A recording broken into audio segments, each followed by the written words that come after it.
This morning I'm in County Longford, all along the banks of the Royal Canal, and I have great variety planned for today's walk because I'm going to be cycling a little bit and walking a bit and learning all about the area from a local woman who's no stranger to your screens at home.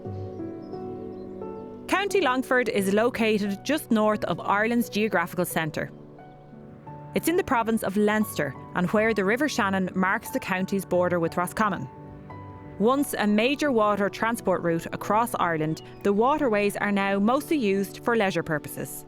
There's a wide variety of walks across County Longford, from high point walks like Cornhill with spectacular views to tranquil canal-side and woodland walks.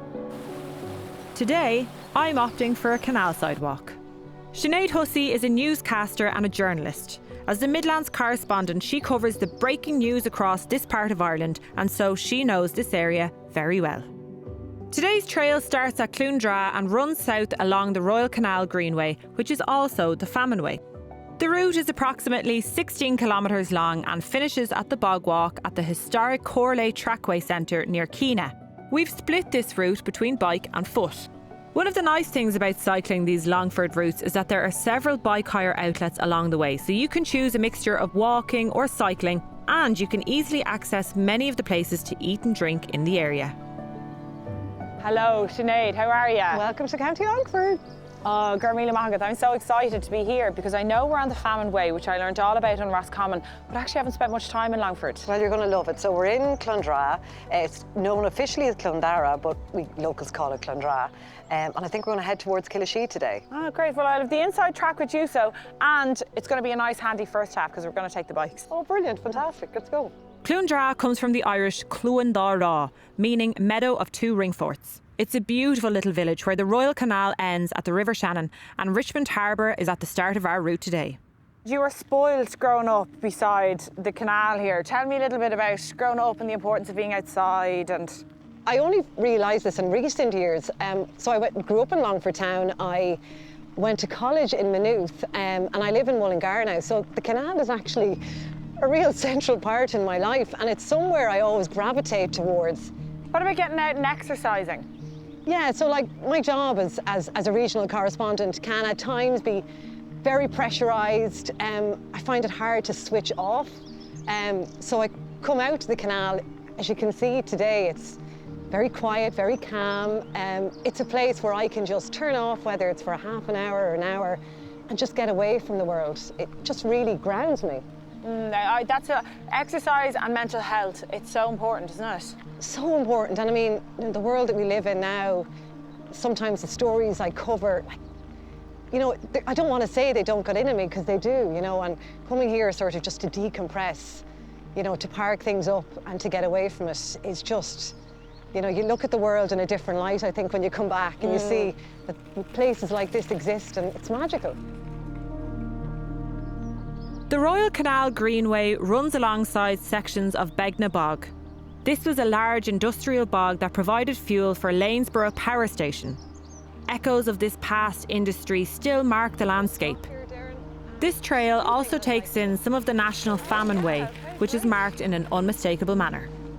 So over here, this is a bridge. So in times gone by, the peat would have been brought across that bridge. This would have been like a really busy spot. Okay. My granddad worked for Bord na Mona. All my uncles worked for Bord na Mona. So they were one of the families who they moved to Lanesborough in County Longford in houses that were built by Bord na Mona. So the bog, or the board as they called it, was very much part of our family life and our story. And then over here, these are the famine shoes. So we're on the Famine Way. So the bulk of the Famine Way actually goes along the Royal Canal.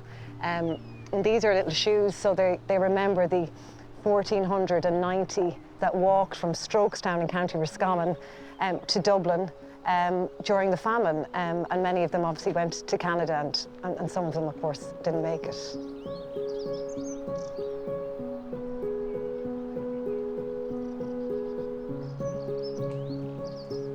Wow, it's beautiful around here, isn't it? It's stunning.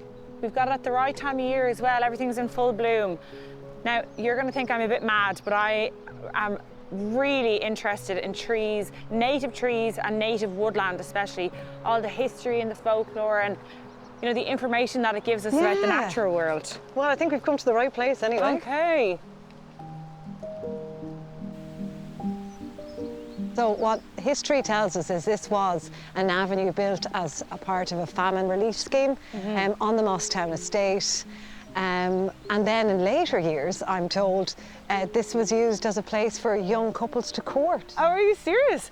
Well, I can see that because it's actually quite romantic with all the lime trees. These aren't native trees, Crown Nacreen Tella, but they're very dramatic, aren't they? It's just amazing, isn't it, to see the way they've just come in and... Yeah, it's beautiful. And see, what I really like here now, you see all the native trees here, kind of in the woodlands here to the side, especially loads of oak or dar. My name is Doireann, means of oak, like Cloondara, where we came from this morning. Of course, yes. Yeah, but sometimes we forget, I suppose, how important trees are to Irish society, or have always been to Ireland and Irish society. Like the ogham writing, for example, like what you would imagine now as the letter D, was actually called dar. All the letters as such of the ogham alphabet were named after trees. So before we had any English language or Irish language in this island, or any ability to read or write, as we would imagine it now, we had a relationship with trees, and they were really important in us navigating, you know, our day-to-day life, which is beautiful, isn't it? If these trees could talk. There you go. That's what Stories they say, huh? they tell.